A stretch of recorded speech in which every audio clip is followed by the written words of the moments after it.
What is up, everybody? My name is Jonathan Soto. I'm here with Aaron Kushmakov, and today we are on the 10-8 podcast where we talk about UFC, reflect on all of our bad betting decisions, and things of that nature. How are we doing today, Aaron?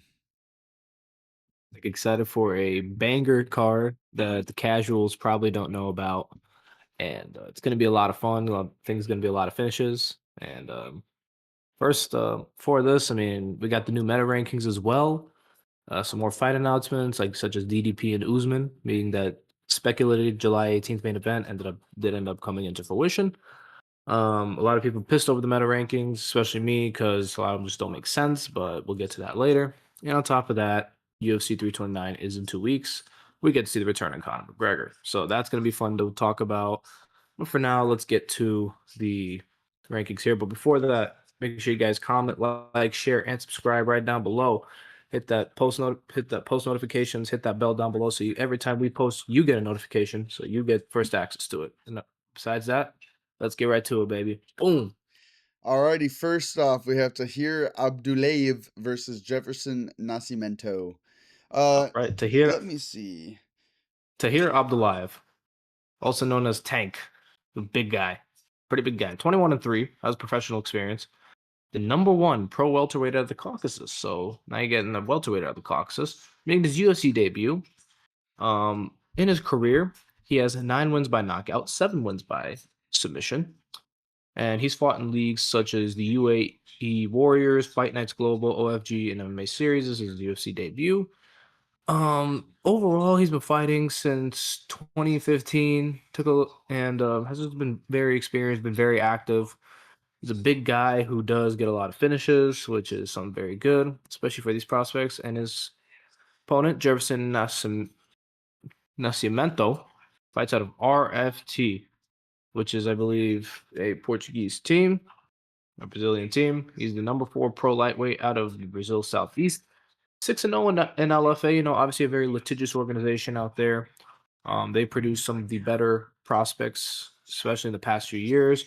Recently was the LFA champion for a while, beat the likes of Gabriel Costa, Baisangro Makayev, and Gian Marante, all by 2 of the 3 by finish. Hasn't lost in his career, has 5 wins by knockout, 3 wins by submission, and 5 wins by decision. The betting odds are on Nascimento. It is going to be a pick'em, but I would take Abdullayev. I mean, he seems like a savage. He looks like a Same. savage, but we never know. But that's why we Uh, have I'm picks. That's why we have I'm opinions. gonna take Abdullayev. I mean, anytime a fighter has like a relatively even amount of knockouts and subs, I mean 9 knockouts, 7 subs, right? Anytime their records are a little bit more consistent, their finishes are like even half sub, half this. I just kind of have to lean on the side of logic in the sense of like, Yeah, okay, this guy just has more tools in the belt. He's not one dimensional. Um, yep. Also, the Jefferson experience is there too. Oh yeah, for sure. I have the fight odds pulled up right now. Abdullayev is plus 105. So there's definitely some juice there that I plan Oh on yeah, squeezing. yes. Pause. But yeah, no. I got Tahir Abdullayev. All right. So next up, we have Begzat Almakan versus Jean Matsumoto. Begzat Almakan out of the wonderful nation of Kazakhstan. He's 12-3. He is 1-2 in the UFC. However, his most recent losses coming up against higher ranked opponents such as Umar Nurmagomedov and Alexander Topuria. His lone win coming against Brad Katona. Was undefeated on the regional scene Knocked and him out, has didn't 10 he? wins. Yeah, Bracatona? Octagon. Yep. Octagon League. It was OL MMA and fought out of Bushido Fighting Championship, but that was like for a few fights. But he did go undefeated in Octagon 6-0. And he does have 10 wins by knockout. This next fight is a bit of a step down for him. Gene Matsumoto, 17-2, fights out of Inside Muay Thai. A lot of wins by decision, doesn't get a lot of finishes, only has 6 wins by submission, and only 3 wins by KO. 3-2 in the UFC, not bad. His most recent losses coming up against Rob Font and Farid Basharat. So pretty much, top tier contenders right there, or former top tier contender. And most recent win came up against Miles Johns, which is again not that impressive. but also winning against Brad Katona. So he does have that. So he does have a little more UFC experience than Alcamon. But I will take my boy Almacan here. Not Alcamon, Almacan. Obviously the Kazakh, the Turan warrior. He just has more finishes and he's just more dangerous on the feet. And this is not the kind of guy you can take to a decision. Yeah, I don't know why, man. I'm kind of leaning more cuz yeah, no, I've seen Beskar fight or Bekzat fight, but I've also seen G Matsumoto fight. I know he doesn't have too many finishes, but dude, I feel like every fight I see him in is just a straight war. So I think it's just a matter of like the opponents he gets are just really game. Hmm. Like I remember I think his last fight was really close. Like, and it was a war from what I remember. Um, but no, I mean, there's nothing wrong with thinking. And honestly, for the odds, because it's plus 140 odds, Almacan.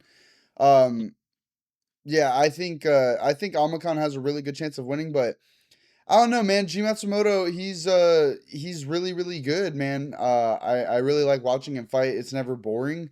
Um, I doubt either one of them is gonna try to go for like any sort of grappling. Uh, but I don't know. My plums are telling me to go with Gene Matsumoto by decision. Oh, I don't think he's gonna all knock right. out Bekzat. I got Begzad by knockout. All right. Next up, Daniil Doncheko versus Theodore Begren. Well, Daniil Doncheko from Ukraine, 13-2, 8 wins by knockout. Most recent win coming up against Alex Morono. He's undefeated in the UFC at 2-0. And now he's fighting Theodore Berggren, who is out of Sweden. Nicknamed Simba. Some of the line. He's making his UFC debut. Most recently beat Abdulatif Samedov on punches in FCR. Most recently also in Cage Warriors too, so Cage Warriors alum there. And the odds are on Checo. And I feel like that's what we're gonna take too. Haven't seen too much of these guys in action, especially not Theodore, but Daniils not specifically. But I'm gonna go with my gut. I'm gonna take Vegas aside. I'll take Daniils. Yeah, I'm not too familiar with any one of them, but yeah, no, I'm gonna go with Daniel on this one. I mean, dude, look at these odds. Like Yeah, clearly Daniel's you supposed to win this fight, you know. yeah. Um Obviously anything could He's happen, yeah. He's the but second biggest favorite, right? one of them, yeah. I mean, Abdul Over Abdul Rahman. Kakayev versus Julius Walker. Yeah, he's Yeah. minus 600, so um Alright. but yeah, no, Daniel Doncheko, I think is going to take this one by probably knockout in like the first round. Yep. Yep. All Next, we right. got Javier Reyes versus Khan Olfi. Now, Yeah. what I do know about Javier Reyes is he actually trains here. He trains out of Does he? UKF gym. He Uh, does, yes. Ultimate Combat Fitness. yeah, He's no, making dude. his and he's 1-0 in the UFC too, so he does have a Well, his win last against. fight was a little sketch, dude. I'm not gonna lie. He got dropped like quite a few times, but dude, he rallied and came back. Um, Mhm. you know, It's not about how you start, it's about how you finish. yeah, dude. And I mean, Javier Reyes being from Arizona and fighting out of here, bro. I'm immediately biased. Um, Of course. so that and he is the betting favorite on this one. I don't know too Yes. much about Khan Olfi, but Javier Genghis Khan Reyes Olfi. is that, oh Jesus. But yeah, no, I'm immediately gonna go, no hesitation, Javier Reyes on this one, and I think he gets it done. I think his last fight, he won by either knockout or sub. I know it was a finish. Um, Won by knockout. It was on the back, he was punching him, and they ended it in like the last second of the round. yep, I remember that because I made money. Yeah, But so I got Javier Reyes on this one by finish. all right. For the viewers, it's like a Khan Olfi 2-2 in the UFC. Most recent one came against Yija at UFC 225. Yeah, if we're gonna go with our hometown, I'm gonna go with Javier Reyes as well. I mean, gotta stick with them.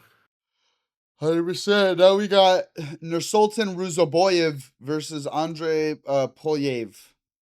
Nurulston Ruzaboyev. Obviously, a battle of the Kazakhs, of the Russians, Uzbekistan, Nurulstan Black, Ruzaboyev, that is his nickname. He's Black. 4-1 in the UFC. Beat the likes of Dustin Schultz Foots, Eric Meconico, who is an Arizona boy. Did lose to Joaquin Buckley, however, but he did beat Cedric Dumas and he knocked out Bruno Ferreira. So that's not very common to beat Bruno Ferreira like that. But yeah, definitely one of the better contenders in the what was it, the middleweight division. Facing Andre Polayev, 10-4. He is 1-2 in the UFC, lost to the likes of Chris CLD and Atoba Gatier. Obviously, that's nothing to really be ashamed of. CLD is now fighting Jared Cannonier for a higher ranking spot, and Atoba Gatier is basically the best middleweight prospect now. So it's going to be really, really interesting to see. But I'm going to take Nerlston Rosaboy. I mean, he has the experience, and he is just super freaking dangerous on the feet. Yeah, I agree. I'm gonna take Ruzaboyev on this one. He just goes My out there, dude, Uzbeki and brother. how he's Uzbeki. He's my Uh, Uzbeki brother. Yes. so yeah, no, Assalamu alaikum. Nursultan Ruzabayev is definitely going to be the winner of this one, I think, and I think Yes, sir. it'll be by knockout or by decision. Yep. Man, Andre Polayev, Alrighty. I mean, he had Oh, what were sorry, you saying? Andre Polayev, he did have to take on some pretty tough people, but I feel like Newston, he has that experience. Oh, 100%. Next up, Abdul Karakimin Yakyayev versus Julius Walker. Abdul Rahman Yakhyaev, 9-0, the biggest betting favorite as far as I'm concerned. Dude, 2-0 in the minus UFC. 600. He has two finishes via RNC in the UFC over Rafael Quedquera and Brandon Ribeiro. And now he's fighting Julius Walker, who is 7-2, known as Juicebox. That's his name, Juicebox. He's 1-2 in the UFC, most recent losing to Azonzo Menafield and Dustin Jacoby. I'm gonna take Abdul. I'm gonna take my boy Abdul Rahman Yakiev. Dude, first round finish. First round finish. RNC. I don't know, rear naked choke. I think I'm just gonna take it there. Yeah, probably I'll probably put some juice down for a sub first round. Yeah. Eric Nolan versus Farman Hazanov. All right. We'll start with Eric Nolan. 8 and Yeah, go 4. for it. Most known for fighting Baisan Gor Sursakayev. When I believe it was when Sursakayev was off like 9 days, he won the Contender Series. Oh Yeah, he's most known for that. He got RNC'd by him. But now he's facing Farman Hassanov, who's only 5-0. Line trains out of America Top Team. That's always a good sign. And he's making his UFC debut. What do the odds say? The odds are they have Eric Nolan at a plus 139 and Farman Hazanov at 159 minus 159. I'll take I'll take the under. I'll take yeah, I'd probably go with the under on this one. Um so yeah, no, I'd probably go with Eric Nolan. I just it looks like he has a lot more pro fights than Farman does. Yeah. So I'm gonna lean Nolan and because he can make me money and I'm okay with that. That is the featured fight of our prelims. Where we go and then we shoot right to the main card where we have Abus Magomedov versus Michael Olsichuk. We go to Abus Magomedov, 28-7-1, ton of experience, but he's only 4-3 in the UFC. It feels like he's been in the UFC forever. UFC debut. He actually had 3 canceled fights before his UFC debut. Beats Dustin Soltzfoots, and then immediately gets knocked out by Sean Strickland, which was glorious to watch. Gets beat by Kyle Bahayo. Rattles off 3 wins in a row. Warley Alves, Bruno Ferreira, and Michelle Pereira, but most recently losing to Joe Pyfer via RNC. And, obviously Joe Pyfer, top contender now. He now faces Mikhail Olzachuk. I don't know how to pronounce that name. He's actually a fighting nerd. 22-9. He's on a 3-fight win streak, beating the likes of Cedric Dumas, Gerald Mearshart, and Marc-Andre Barriault. He now looks to make it a 4-fight winning streak. He lost to the likes of Shar Magomedov, Kevin Holland, Michelle Pereira, Kyle Bahayo, Dustin Jacoby, Jimmy Crew, Oliver St. Bruce. So he's lost to some of the better fighters in this division. So he's been kind of like a up and down, just kind of like a gatekeeping, just like a journeyman. I got Macau. But you got Mikal. I'm gonna take Abus. I just dude, Unless Abus went down like such a little hoe when he fought Strickland. Like he literally like looked away and walked away. And yeah, nah. I will never put money on that man. I do have the fight going to a decision though. Um okay, 110%. I think Michael wins by decision. I'll take Abus. I don't know how, but I'm just gonna take Abus. And then Ikram Alaskera versus Bruno Ferreira. Ikram, also known as supposed to be the middleweight Khabib for some reason. He's actually ranked now according to the new meta rankings. I think he's 14. 4-1 in the Yeah, UFC. I Only think lost. Bruno Ferreira knocks his block off. Yeah, I'm not even gonna. I'm just gonna go over. I'm gonna go over him real quick. Phil Hawes, Worley Alves, loses to Rob Whitaker, beats Andre Munoz, beats Julian Young Park. And then we have the Hulk, Bruno Ferreira, who is literally known for putting people to bed, and he knew nice tuck him in nice and tight. Most recent fight actually came against Gregor Rodriguez. Did end up losing against him, but they've knocked each other out, so they're now one against each other, where they've both brutally knocked out each other, and those were amazing knockouts to watch. Beats Mark Vittori, armbars homeboy Jackson McVeigh, beats Armin Petrosian, armbars him, loses to Avis, loses to Neuralston, beats Phil Hawes, but who doesn't beat Phil Hawes? Beats Dustin Solzfitz, and overall, just Not a even and if Mavov doesn't beat Phil Hawes. Isn't that he didn't, crazy? Really? dude. Oh, he Phil wow, he Hawes actually beat him. wow. He also beat Kyle Dawkins. I mean, that's not saying That's much, but sad. Nasi but That's sad Imavov, for him. that's pretty yeah, that's a pretty bad that loss has aged terribly. Yeah, but Bruno is actually known for getting submissions rather than he actually has. I think he has more submissions than KOs in the I UFC. don't think he's knocking out Ikram. I'll keep it or I don't think he's submitting Ikram. I think if he Nah, he'll does knock win, him out cold. it's gonna be like a stiff. Dude, I've seen Ikram just like literally Andy's home, and then the like, bro, like Yeah. I've seen I think it him, just takes a stiff jab, just one like stiff jab, like it did to G Rod. dude, and he's uppercut prone, bro. He's literally got knocked out with the same uppercut. He got knocked out with the Yeah. same uppercut when he went up against Hamzat in whatever Oh promotion yeah. that was, and then he got Both of them. knocked Yeah. out by Whitaker with the same uppercut.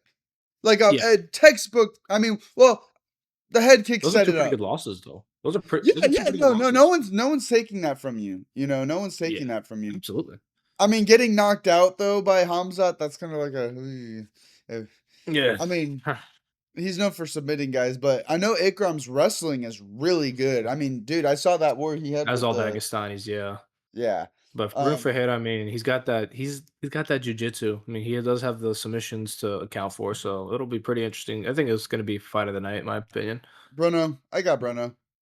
Bruno. All right, next up we have the prospect killer Charles Johnson versus Asu Almabayev. Charles Johnson, what is he most known for? I love how both of He's our mo- faces just light up as soon as he gets brought up. he's most known for killing our favorite prospects before they become amazing, Dude, such as yeah, Joshua Van. you have to get slimed out by Charles Johnson If before you you want can to become become anything great in this great. division, Yeah. like Joshua Van gets slimed in the round 3 of their fight. Now he's the champion. Loney Kavanaugh gets slimed, and now he's like a top 5 contender. And his most recent win came against Bruno Silva in in a split decision victory. So again, the prospect killer, and he's going against Asu Amabayev, who I don't know if he's already a contender. He's not a prospect. Only Yeah, one no, loss in Asu the is UFC, really good. and that was to Manel Kopp, who was understandably But possible, he got his understandably, eyes got gouged like bad in that fight. I yeah, remember that fight. Um, dude, I don't know why my plums are telling me to go Charles Johnson. I feel like Charles Johnson's like the Michael Johnson of the lightweight division or of yeah, the flyweight division. Because yeah, dude, on one day this dude could take out John Jones, and then the other he loses to some guy like yeah, well, no. To be fair, Charles Johnson has lost against good competition, except for like a couple one-offs. yeah. Um, but dude, Charles Johnson, man, dude, Charles Johnson, he's got to he's have a a weird weight haircut bully, this time. bro. He shouldn't be in He's flyweight. he's got to be an bantamweight or featherweight already, but It depends on his haircut. If his haircut's worse, the worse his haircut gets, the better he performs. This is true. He This has is like that. true. He's like the ultimate snapback cap hair. It's just like that little tuft. Yeah, that's where you see the hair in the snapback cap. Everything else is bald. I'm like, why would you Ooh. choose to get that haircut? Like, do you hate yourself or do you actually secretly love yourself? That's a real question right there. Yeah, But I no, got dude. Astu. I got Yeah, Astu no. Almabayev. I mean, And there's he's nothing wrong with that. He is a no, very good dude. Great striking, great grappling. Like, dude, you're not I'm not gonna clown you for picking Asu, but Charles Astu's Johnson, great. dude, plus 245, bro. And the fact that he Take actually it. could win. He could win. 100% he could win. That's the greatness about Charles Johnson. He's unpredictable. We You never got know. Nazim Sadikov versus Mateus Camilo. Now, Um, Nazim Sadikov, the Black Wolf, out of Syndicate MMA. He's 4-1 of the UFC.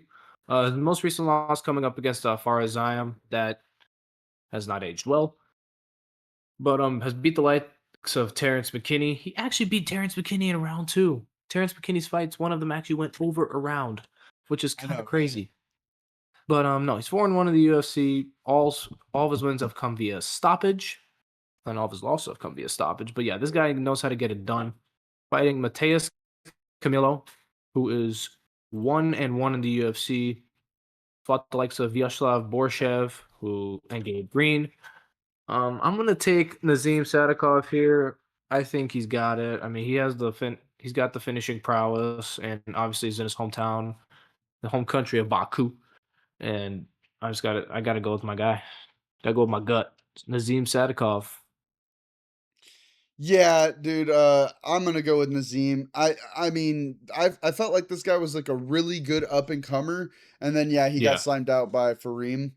But nonetheless, I feel like that loss was quite a while ago, so I feel like he's had some time to like yeah. recover and get his ducks in a row. So yeah, no, I'm gonna go Nazim Sadikov, and I think he comes out for blood, dude. I think he gets a finish. Yep. Especially in front of the home fans. All right, next up, our co-main event of the evening: Shara Putin Magomed Shapirov versus Michelle Pereira. We have Shara Bullet. Everybody just calls him Shara Bullet. Bro, Putin. Michelle ain't winning this fight, bro. Yeah, no. Shara has 12 wins by knockout. His only loss in the UFC has come to MVP. MVP, and we all know how good MVP can be with his point style striking, just hopping in and out and just jabbing, and in my opinion, he only landed like 5 really good strikes against Cannonier in that fight. Like, he got him once or twice, and then Cannonier obviously got the knockdowns on Cannonier, but he only landed those few good strikes, and it didn't take much because Cannonier could not land on him until he took him down. Sharabutin couldn't even land anything on He couldn't land him MVP. either. And MVP was just picking him apart. And it's matchups. That's what's so great about fighting is matchups. You look at different matchups, like, oh, Ian was able to beat MVP. Why? Because he wasn't afraid to go in and grapple with him, because he knows that he can't grapple. But then you look at his matchup, then you look at the matchup with Islam. I mean, Islam's a very heavy grappler, so that could go either way. But we look at Char right here. He's a heavy striker, which is not common for a Russian Dagestani type of person. And again, MVP took advantage of that and just picked them apart with his distance. Yeah, no, I think Michelle Pieta is gonna get slimed out. Probably like in the Yeah, first or second round. I think he's gonna get knocked out cold. this is the Um, Mossad's greatest. The Mossad's greatest dude, agent. yeah, for real, bro. Um, I love it. but yeah, nah, dude. I think Magomedov and his one eyeball are gonna take Yeah. out Michelle Pieta for sure. Yeah, Michelle has just been very up and down in his career. Like, his biggest chance was against Anthony Hernandez, and he lost. But he's just Dude, been he very up and got down. brutalized that fight. Um, Yeah, he's just been very up and down, and I don't see him winning. I gotta take my boy Shar. I love you. same. Um, Rafael Fiziev versus Manuel Main event. Torres, bro. Manuel Torres. I don't know why this is a pick 'em. Emmanuel Torres, 17-3, ripped as hell. 5-1 in the UFC. Most recently knocked the hell out of Grant Dawson, Drew Dober. Rear naked choked Chris Duncan of all people. Only lost to Ignacio Bahamondes, but as you could tell, that loss aged pretty well. and he's going up against the Ataman, Rafael Fiziev, 13-5 in the UFC, 13-5, 7-5 in the UFC. Most recently got knocked out by Mauricio Hufi, which is again nothing to be ashamed of. He knocks out everybody. Beats Bahamondes, loses to Gaethje twice, but was on a 6-fight win streak. So Yeah, I don't no, know. I don't know why this is a pick 'em. I think Manuel Torres is a really good striker and has the grappling to back it up. I mean, dude, if you're submitting Chris Duncan, who like notoriously rarely ever gets finished, Yeah, um, that's pretty impressive. and And he's a fellow Mexican. he is a fellow Mexican. I mean, even regardless of that, he's just an entertaining fighter as well. I think this is going to be a banger card or like main event because, dude, somebody's dying. Somebody's gonna die. Um, 100%, my guy. yeah, I don't think it's gonna be by. No, honestly, dude, Rafael Fiziev got knocked out by Hoofy. What do I know? What do I know? Anything could happen, my friend. Anything could happen. Yeah, no. So my money's going all on Manuel Torres. I do not see this fight going the distance at all. I have Manuel Torres by finish in general, whether because I think he could sub him. I know Rafael Fiziev's never been subbed, but he's also never fought Manuel Torres. Okay, so yeah, no, So it's just I got it like that. all right. So let's talk about these rankings, shall we? Yeah, dude. Let's see here. UFC.com, the things rankings, the meta rankings. Ooh, the meta rankings. Okay, so currently there are three. Alrighty. So yeah, but I where go. they I just go actually? to the rankings itself. Just go to Oh, the okay. rankings. Dude, okay. Alexander Pantoja makes sense. You know, top, yep. Brendan Royval 4. Okay, so all right. So, Yo, hey, wait, yo, why is Kyoji Horiguchi lower than Brendan Royval? so the features of this card. Sorry, speak. What? I got noise in the background. Just talk through it. See what you see. Yeah, no. I don't know why Brendan Royval is ranked number 4 over Kyoji Horiguchi, which I was wrong. Manel Cop did slime out Kyoji. I did not think that was Yeah, going to happen. I thought everything was going really well for Kyoji until it wasn't. yeah. He was doing Uh, really great for that fight. and then, And then we go dang, to the also bantamweight. Amabayev is fighting Charles Johnson, ranked number 15. Uh, So these meta rankings, the way they put into these kind of like AI just kind of predicts it. We got guys like Borjas, Raposo, and Sumaderji are in these rankings, and they were not in the rankings beforehand. These guys are just popped up in there. And then yeah, no. the bantamweight rankings get even crazier because obviously Mario Batista's now at 5 as he deserves it. Eamon Zahabi's now at 12. But then they took out Peyton Talbot, which is kind of confusing because Peyton Talbot's a great prospect, and you put Bryce Mitchell and Montel Jackson over him. So that's again very confusing. The featherweight rankings, here's a problem. Arnold Down is above John Silva, and he should not be above John Silva because John Silva beat him very convincingly. Yeah. So that actually appears a lot in these rankings. Ken Vallejo's still at 10. Nate Wood gets a ranking spot. So does Pat Sabatini. Jose Miguel Delgado gets one, and obviously local boy here in Arizona at the MMA Lab. Lightweight division, I'm not too mad about that. I am mad about Hinata Moicano being at 7. I mean, I think that's a little crazy, especially with Hoofy being at 10 and Pimblett being at 9. Manuel Torres does get in those rankings though at 13, and Fiziev is actually out of the meta rankings. So technically, Fiziev should be fighting for the ranking spot, In theory, right? according to Carlos them. Prates number 1 over Ian Gary. That's confusing. I don't know. I don't like that. I I think would they, put him at number 2 probably. Or actually, yeah, like I think Carlos Prates, Ian Gary, and Michael Morales, dude. Those are like the 3 boogeymen, like kind of. Yeah, these guys are like the top contenders of the welterweight division that are the scariest, and they do present the biggest challenges to Islam. But I would also say Gabriel Bonfim. I don't know. Bonfim does present some challenges to No, for sure. Islam because he does have that grappling background. Yeah, but dude, It's the not. guy he lost to, bro, I'll never be able to get over that. Yeah. Amasov, I mean, Yaroslav Amasov, probably my favorite prospect in the welterweight division besides Jacoby Smith. I mean, that guy's a freaking beast. He has the same record as John Jones. He's That 291. is wild work. He only has a few fights in the UFC. Middleweight division, I mean, obviously, they got Israel Adesanya at 8. I mean, rightfully so. I mean, he really hasn't lost anybody down there. They bring Reiner back into the rankings and Ikram as well. The light heavyweight division, I think, is one of the only divisions that actually got right in the top like 4, and then after that, like Jamal Hill over Khalil Roundtree. Hello, I mean Khalil Roundtree clearly beat his breaks off.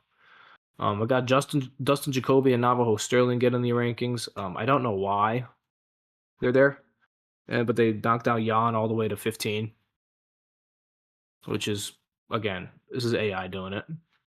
In the heavyweight division, Prayer at 4 and Hoken at 5. I mean, I think that'll set up something nice for them. And after that, maybe we got Vitor Petrino's in here. Ryan Span's now in the rankings. So I don't know, just the way they did it, the way AI did it. I mean, I get it based off their career accolades and stuff like that. But you click the switch on top to the media rankings, and you see those rankings, and you see, and they kick Cheeto Vera out, they kick Raul Rosas out, they kick Vinicius Oliveira out of the rankings, they kick David Onama, they kick Josh Emmett out. So they replaced a lot of guys in these rankings with other people. And you can definitely see where the media rankings do have power, but you can also see where the meta rankings have power. But in the end of the day, I think majority of the people are still going to go with the media rankings because first of all, the black page does look cooler, no doubt about it. It looks a lot cooler. But other than that, I mean, you got the media voting on it, and especially with well-known divisions, they know what they're talking about. Like, oh, why isn't this guy ranked over this guy? And they got guys who have never been in the rankings are in the rankings now, and it just doesn't make sense. Yeah, nah, I'm Or I'm anti-clinker. So, I am anti-wireback. I will those dirty take clankers. dude, yeah, I will always stick with probably more than likely the media panel rankings. I identify with Yeah, them a lot more. yeah, Yeah, no, I'm not gonna let wirebacks tell me who should be ranked and who shouldn't be. yeah. Because in the new middleweight division, yeah, Christian Leroy Duncan isn't even ranked. Yeah, And with that fight with Jared, so like it disgusting. doesn't make sense. And even in the fight, even in like the fight posters, they're gonna use the media rankings. Like I think the meta rankings, they try to make it, but everything it just flopped so hard because they're bringing in guys who are like been journeymen for such a long time. Like, oh, you get a ranking now. Like, what? How does that even make sense? They haven't beaten anybody relevant. I don't. Like these guys are in the rankings. They're in the rankings because they've beaten relevant people. Yeah, no, you would think, right? Um, but yeah, I mean that's all there is to it, man. We now live in the day and age where AI is kind of trying to pull the or call the shots, you know. Yeah, So, but and I'm glad that they I'm keep the not gonna media be. panel rankings up. That's really good. Yeah, I like that. I appreciate that.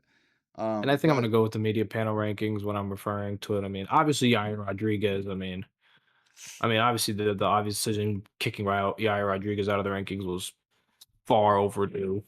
Like certain yeah, guys you kick out of rankings of oh yeah, but you put in other guys that don't really deserve it, and you kind of adjust the position of it. Like Marcus McGee's at 9.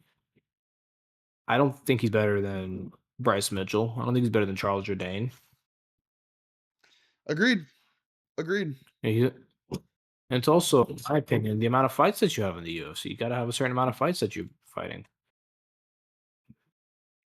But yeah, no. Beyond that, was there anything else you had to add for the card? Nothing on the card. On the future card, July 18th, we got DDP versus Usman. Preliminary thoughts on it. I mean, we got a falling piano fighter versus a grappler. And I don't know, I take the falling piano any day of the week. He's Yeah, in I really got good shape right now too. Um, I got Usman slipping on a banana peel and KOing himself. And Uh, then a giant Looney Tunes hammer. DDP just yeah, no, I think DDP wins that handedly. yeah. MMA math does not I work. think he's gonna knock him out. Yeah, it's. I mean, first of all, I think he's too big. I think he's much bigger than Usman, and I think it's just his weird, unorthodox style just prevents Usman from dealing with it. Remember, he's had to deal with the likes of Leon Edwards was obviously an orthodox kickboxer. Like he's never had to deal with anything like that. Yeah, no, I think Usman's done. Like, dude, let that man retire. Yeah, I mean, His okay, we knees are get so bad.